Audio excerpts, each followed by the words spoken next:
Olá! Após longos períodos de chuva, quase todo o Rio Grande do Sul foi afetado pelas águas. 471 dos 497 municípios do estado foram atingidos de alguma forma pelas tempestades. Cerca de 138 pessoas perderam a vida. Mais de 750 ficaram feridas. 125 seguem desaparecidas. Mais de 70 mil estão em abrigos e cerca de 340 mil estão desalojadas. Aproximadamente 2 milhões de habitantes foram afetados na região. Equipes de salvamento de civis e militares do Rio Grande do Sul e de outros estados trabalharam incessantemente e conseguiram que cerca de 75 mil pessoas e mais de 10 mil animais fossem resgatados. Mato Grosso do Sul também enviou equipes para ajudar no salvamento e resgates nas localidades afetadas.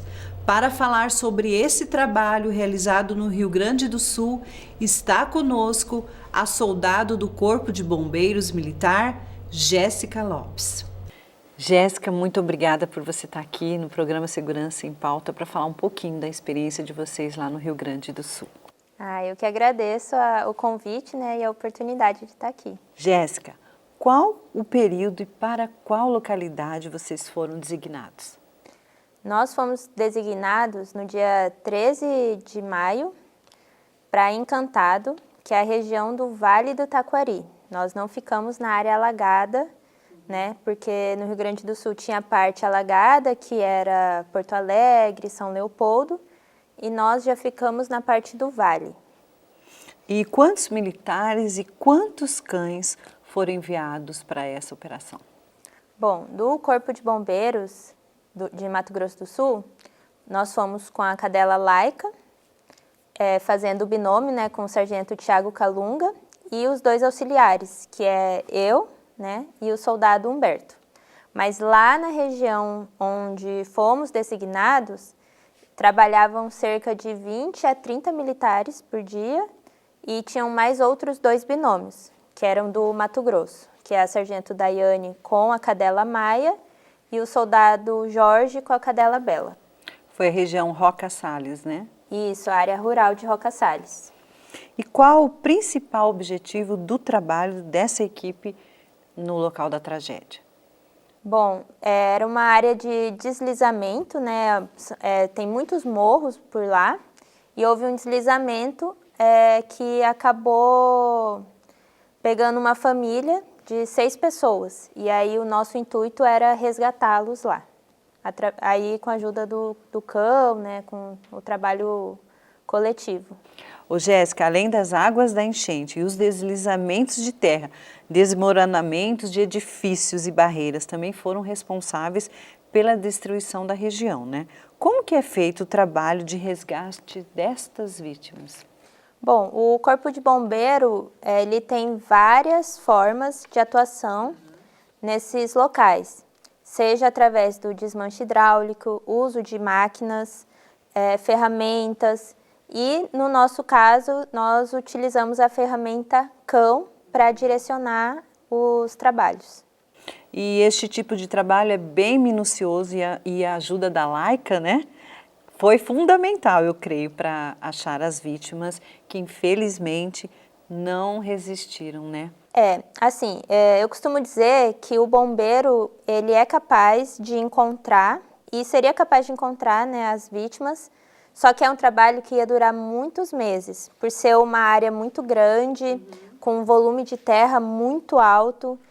O cão, nesse momento, ele direcionou o nosso trabalho. Então, algo que levaria meses, a gente conseguiu em uma semana. Então, o trabalho do cão com faro aguçado é imprescindível nesse momento. Jéssica, a cidade de Roca Salles ficou totalmente destruída, Qual foi a sensação da equipe ao chegar lá no local? Olha, foi muito difícil, porque por mais que a gente já tinha visto muitas reportagens, imagens na internet, então a equipe ela foi com uma ideia do que nos aguardava. Mas olhar ao vivo e ver foi uma situação, um sentimento indescritível, assim, é algo surreal que eu nunca imaginei passar na minha vida, assim, ver ao vivo a capacidade de destruição. Nossa. E este trabalho realizado lá no Rio Grande do Sul foi uma oportunidade de colocar em prática tudo que foi treinado aqui no Corpo de Bombeiros do nosso estado? Sim, com certeza. Foi uma honra poder servir, né, representando o meu estado. E muito do que eu coloquei em prática lá foi graças ao conhecimento que a gente tem aqui através da formação, né, na Academia de Bombeiros Militar. Podemos dizer então que Mato Grosso do Sul tem expertise e está bem equipado para esse tipo de trabalho, né, Jéssica? Sim, com certeza. Além da formação que nós recebemos, nós ainda somos incentivados a fazer especializações, né? No caso, eu sou especialista em busca, resgate e salvamento com cães. Então, além do conhecimento que eu já tinha na academia, ainda tinha esse curso de especialização. E isso foi fundamental na hora da atuação lá. E qual foi para você, Jéssica, o momento assim, mais crítico durante esse trabalho lá em Roca Sales? Eu acho que tudo foi crítico. A situação, a vulnerabilidade, o tempo ele não estava estável, então todos os dias nós ficávamos observando a questão da chuva, possíveis novos deslizamentos. Então, assim, tudo foi muito difícil. Mas, como eu disse, nós estávamos preparados, nós tínhamos ferramentas de geoprocessamento, a gente tinha a própria ferramenta de segurança, então, ao mesmo tempo que era muito difícil, eu me sentia confiante de exercer o trabalho. E além dos salvamentos, vocês acabaram presenciando muitas vidas que perderam durante a tragédia que foi perdida, né? Como administrar esse sentimento e ter força para continuar, Jéssica? Porque você vê ali e ainda tem que continuar. Eu imagino que seja difícil. Assim, isso é o principal ponto de diferença do civil para o militar. Nós somos forjados no trabalho para conseguir continuar mesmo em situações de estresse, em situações de abalo emocional. Então, mesmo nessas situações, a gente conseguia se manter firme e continuar pelo propósito de alcançar aquele objetivo e cumprir a missão com maior êxito. Então, mesmo nesses momentos, a gente respira fundo e vamos. E qual a maior lição que vocês tiraram desse trabalho realizado lá no Rio Grande do Sul? Eu penso muito na capacidade de resiliência e, ao mesmo tempo, a capacidade coletiva de se apoiar. Porque, por exemplo, onde nós estávamos atuando, existia militares do Mato Grosso do Sul, Santa Catarina, Bahia e Rio Grande do Sul. Então, são escolas diferentes, culturas diferentes, mas todos estávamos falando a mesma língua e no mesmo propósito. Então, essa dualidade de tá tudo destruído, mas você tem uma esperança de dias melhores, assim. Então, acho que isso que eu trouxe dessa experiência. E qual o sentimento que fica por ter podido ajudar parte da população do Rio Grande do Sul? Meu sentimento é de gratidão por ter podido fazer algo, né? E poder ter representado a minha corporação, o meu estado e ter contribuído para que as famílias que nós ajudamos lá pudessem seguir em frente e continuar a viver, né, independente do que tinha acontecido. Jéssica, parabéns pelo trabalho de vocês lá. Eu tenho certeza e creio que foi maravilhoso. Vocês foram fundamental. É um orgulho para nós ter vocês aqui e poder parabenizar pelo trabalho de vocês. Parabéns. Muito obrigada pelo carinho, pela oportunidade. E nós somos por vocês, né? Então, estamos sempre à disposição. Vamos para um rápido intervalo e no próximo bloco vamos falar sobre o trabalho realizado por outra equipe do Corpo de Bombeiros Militar em outra região do Rio Grande do Sul.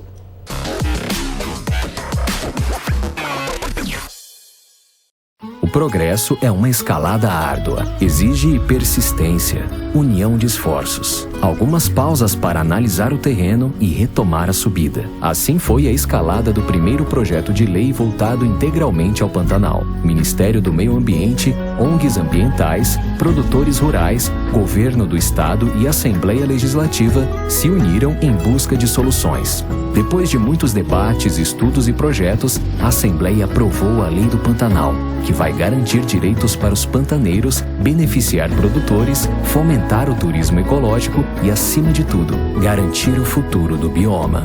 Esse é o papel dos deputados: elaborar projetos, aprovar leis, fiscalizar e cobrar resultados, representando os direitos e os interesses dos sul-mato-grossenses.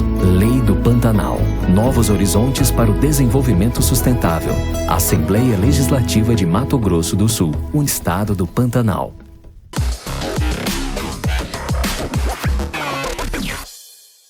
De volta com Segurança em Pauta, e nesse bloco, nosso bate-papo será com o comandante da Força Tarefa de Salvamento do Corpo de Bombeiros Militar de Mato Grosso do Sul, que também atuou nos resgates no Rio Grande do Sul, o capitão Rodrigo Bueno. Capitão Bueno, que prazer ter o senhor aqui no programa Segurança em Pauta. Muito obrigada, viu? Eu que agradeço. O prazer é todo meu em poder estar aqui presente, né? Poder falar um pouco do nosso trabalho que nós fizemos lá no Rio Grande do Sul. Muito obrigado pela oportunidade. Capitão, como que foi feita a designação da equipe para atuar no Rio Grande do Sul? Então, a equipe, como lá o Rio Grande do Sul estava sendo acometido principalmente por enchentes e inundações, existe uma especialidade no bombeiro, que é o especialista em salvamento aquático e mergulho. Então foram destinados para lá os militares que são especialistas em salvamento aquático e mergulho. Eu sou uma das pessoas que encabeça essa atividade, né? Por ser oficial, e fui determinado então fui designado para poder montar essa equipe de especialistas e poder dar esse atendimento lá para o povo do Rio Grande do Sul. E, capitão, quantos militares fizeram parte dessa equipe? Nós fomos em oito militares especialistas em salvamento aquático e mergulho, e um médico. O médico foi uma ideia da corporação, incluir o médico junto com esses especialistas para poder prestar o atendimento de suporte avançado, que foi, inclusive, muito, muito útil lá. O trabalho dele foi bastante elogiado e compôs conosco um atendimento mais especializado lá no Rio Grande do Sul. Um atendimento completo, né? Sim, completo. Teve bastante...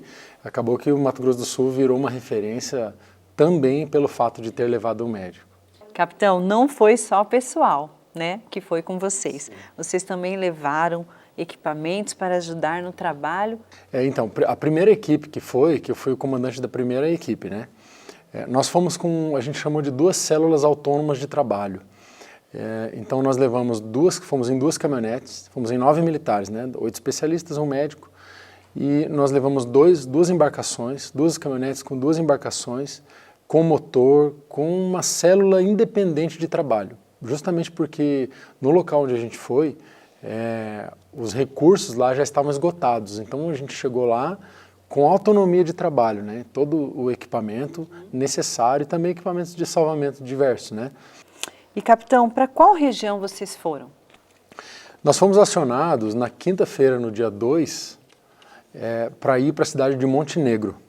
Estávamos a caminho, né? A viagem demorou muito mais do que imaginávamos, porque o trajeto estava com muitas interdições de via por conta da chuva, então demos uma volta muito grande, quase que dobrou o tamanho da viagem, mas estávamos destinados para a cidade de Montenegro. No meio do caminho recebemos então uma mensagem lá do pessoal do Comando de Incidentes, dizendo: equipe do Mato Grosso do Sul acabou de romper um dique na cidade de São Leopoldo, vocês mudem a rota e passem então a ter o destino como a cidade de São Leopoldo como destino. E aí então fomos destinados para a cidade de São Leopoldo de forma repentina no meio do caminho. E, capitão, vocês chegaram no Rio Grande do Sul durante um momento crítico da tragédia, né? Qual foi o primeiro impacto na chegada?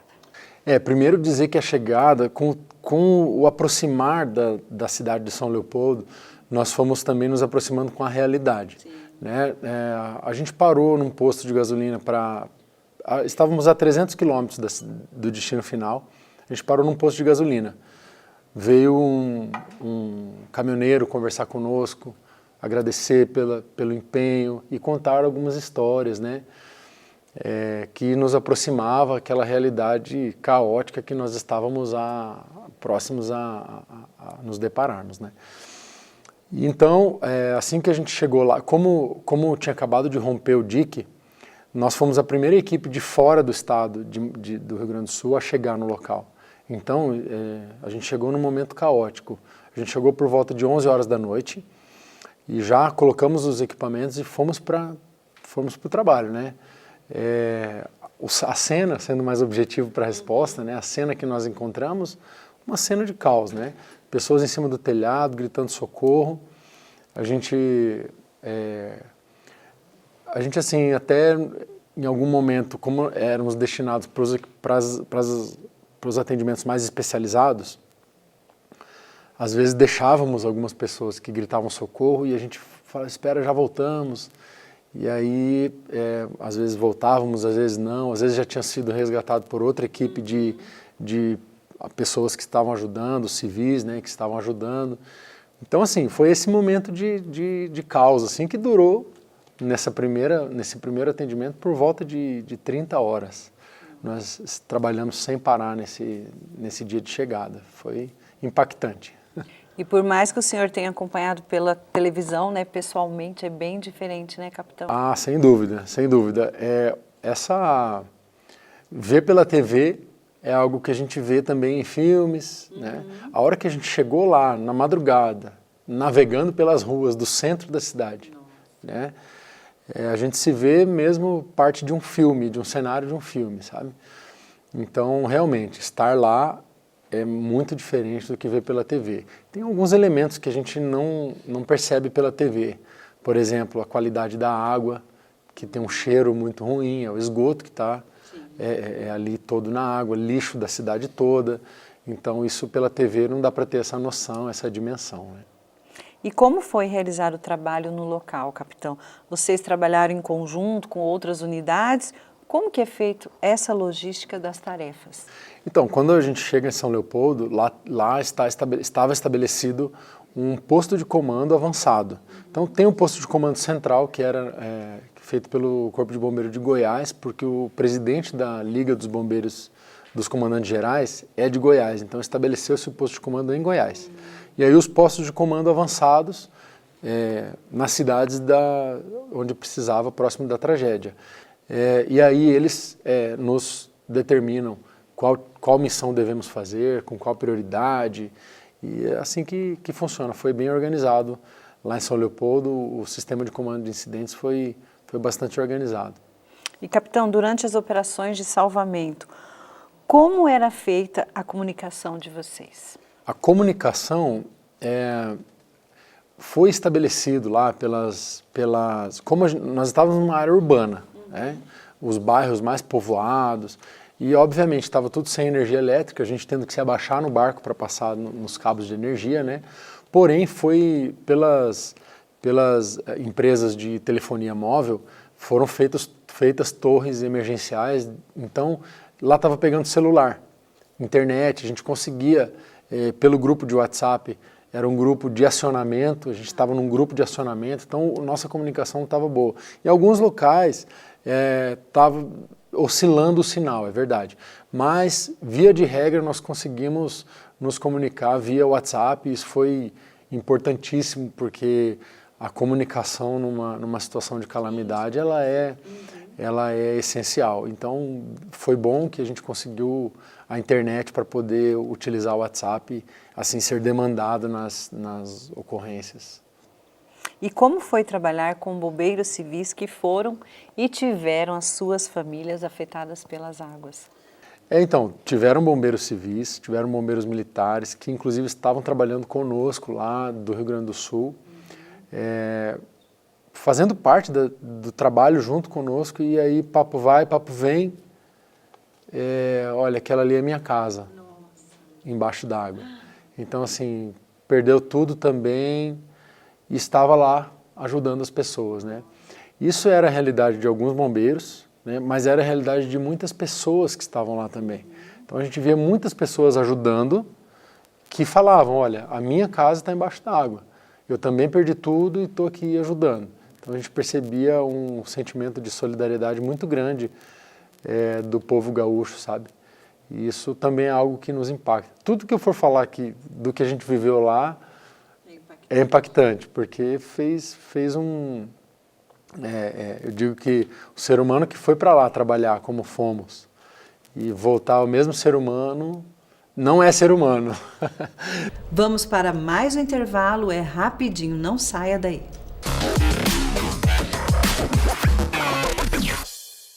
O progresso é uma escalada árdua, exige persistência, união de esforços, algumas pausas para analisar o terreno e retomar a subida. Assim foi a escalada do primeiro projeto de lei voltado integralmente ao Pantanal. Ministério do Meio Ambiente, ONGs ambientais, produtores rurais, Governo do Estado e Assembleia Legislativa se uniram em busca de soluções. Depois de muitos debates, estudos e projetos, a Assembleia aprovou a Lei do Pantanal, que vai garantir direitos para os pantaneiros, beneficiar produtores, fomentar o turismo ecológico e, acima de tudo, garantir o futuro do bioma. Esse é o papel dos deputados: elaborar projetos, aprovar leis, fiscalizar e cobrar resultados, representando os direitos e os interesses dos sul-mato-grossenses. Lei do Pantanal. Novos horizontes para o desenvolvimento sustentável. Assembleia Legislativa de Mato Grosso do Sul, o estado do Pantanal.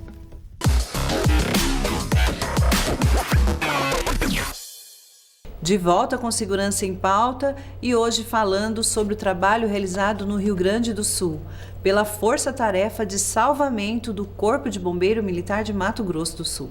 E o nosso entrevistado é o comandante da equipe, o capitão Rodrigo Bueno.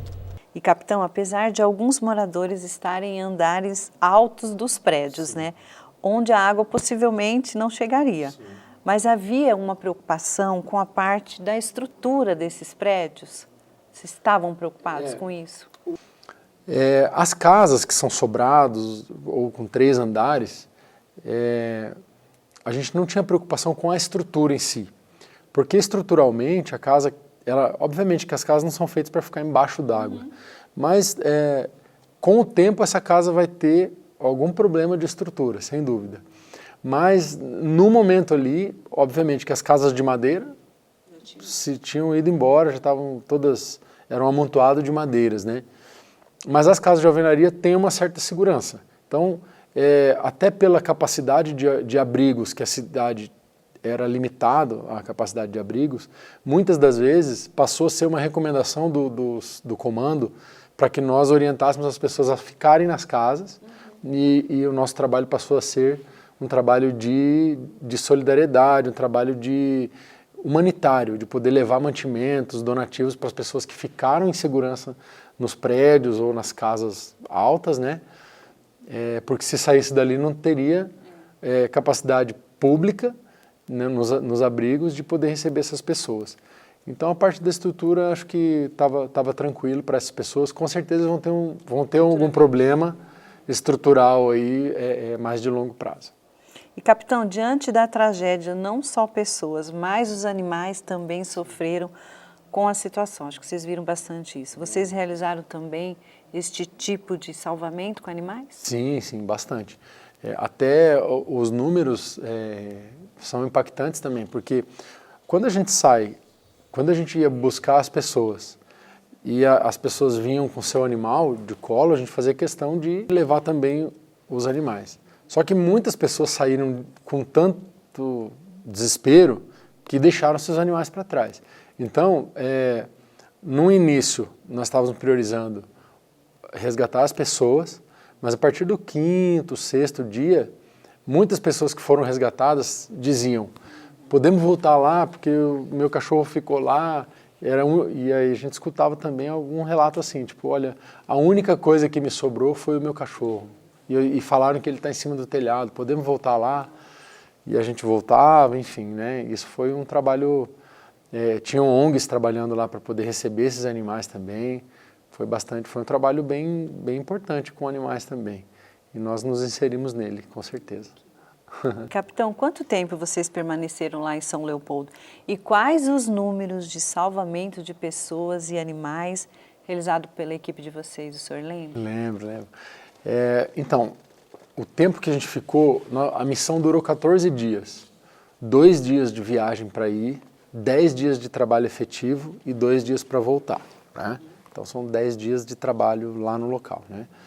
Os números, assim, foram 304 pessoas salvas, foram 309 animais, então até remetendo à pergunta anterior, né?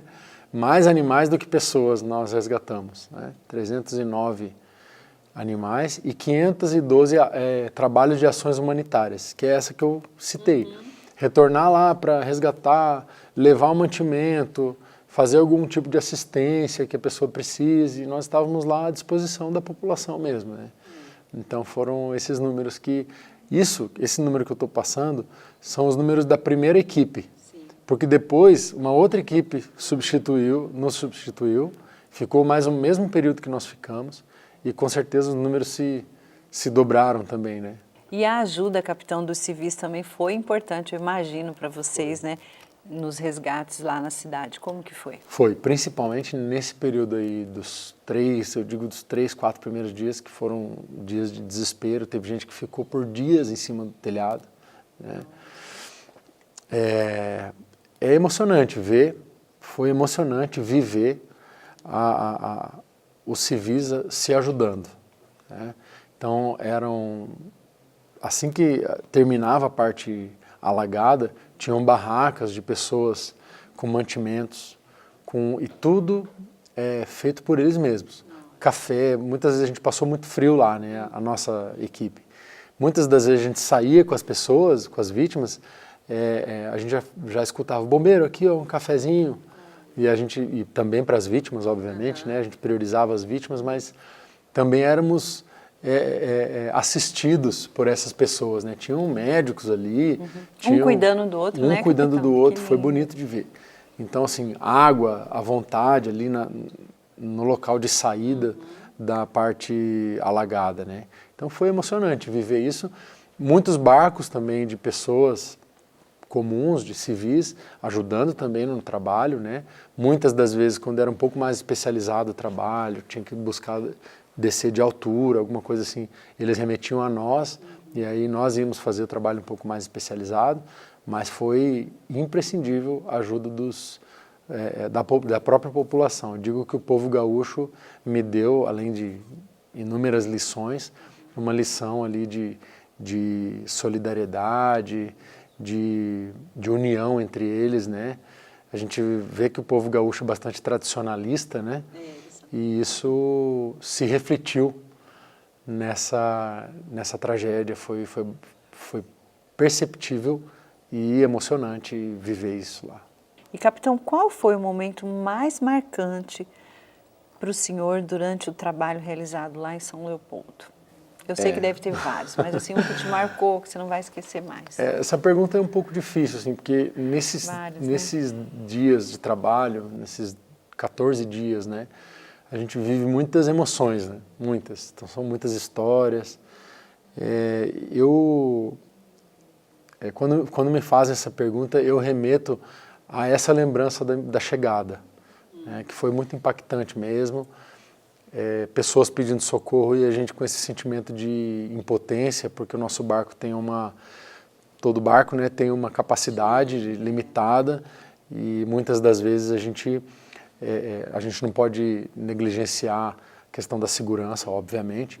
Então, muitas das vezes nós ficávamos no local para que o barco tivesse mais capacidade para levar mais vítimas, também para a nossa presença no local ser confortante para as famílias em saber que nós voltaremos. Então tem um bombeiro lá aguardando, e aí os outros bombeiros levavam e voltavam. Então eu digo que o que mais impactou foi esse sentimento de impotência em dado momento ali no começo do trabalho. A gente queria ter 20 barcos para poder levar todo mundo e levar para um local seguro. E há algum tipo de cuidado em relação à parte emocional de vocês, por conta de ver tudo isso, né, no trabalho lá no Rio Grande? Como que funciona isso, capitão? Primeiro, assim, previamente, nós temos uma preparação. Por isso, esse é um momento que eu gosto de falar, assim, que o treinamento para ser bombeiro militar é um treinamento difícil. Muitas vezes questionado pelas pessoas em geral, né? O treinamento para especialização é um treinamento mais difícil ainda, também muitas vezes questionados pela população em geral. Mas nesse momento, é o momento que se vê a diferença que faz um treinamento difícil. Porque, como existe uma máxima no militarismo, né, no meio da segurança pública, que o treinamento difícil, guerra fácil. Então, se a gente se treina para o mais difícil, a gente está preparado para tudo. Obviamente que uma tragédia com essa magnitude não existe preparação emocional suficiente para dizer que a gente voltou de lá sem sentir nada emocionalmente. Não, isso é uma utopia. Somos seres humanos, apesar de muito bem treinados, somos seres humanos. A corporação tem sim um setor, que é o setor de assistência social, dentro da diretoria de saúde, que cuida da saúde dos militares, inclusive da saúde mental, né? Então nós tivemos um acolhimento que foi realizado, falando das características do transtorno pós-traumático, né? Transtorno do estresse pós-traumático é o nome. E nós aprendemos sobre isso, correlacionando um pouco da nossa vivência e também nos alertando sobre essa possibilidade. Então, assim, nós temos sim essa assistência, está à disposição de todos os militares da corporação. Muitos não buscam, né? Mas é importante essa pergunta até para a gente poder divulgar, falar que existem. Eu, como gestor aqui da corporação, né, tenho alguns militares sob meu comando, faço questão de acionar quando possível ou quando preciso esse setor dentro da corporação para que a gente possa usar, está à disposição, né? É composto por tem um médico psiquiatra da corporação que estava nesse acolhimento, tem também um assistente social, 2 assistentes sociais oficiais da corporação, oficiais especialistas, né, do quadro de especialistas, e também foi chamado uma psicóloga para nos dar essa palestra, esse acolhimento, foi bem bacana. E, capitão, como foi para o senhor e para toda a sua equipe receber uma homenagem do nosso governador, uma homenagem justa, junto com outros representantes de segurança pública que prestaram apoio às vítimas do Rio Grande do Sul? Primeiro, assim, dizer que a gente foi para lá acionados de um dia para o outro, né, com muita vibração, o que a gente fala também no meio da segurança pública, né, fomos com vibração. Chegamos lá, demos o nosso máximo e em nenhum momento a gente está fazendo esse trabalho pensando em ser recompensado de outra forma ou ser homenageado como o nosso governador fez conosco. Então, assim, é uma surpresa, muito positiva, é muito gratificante,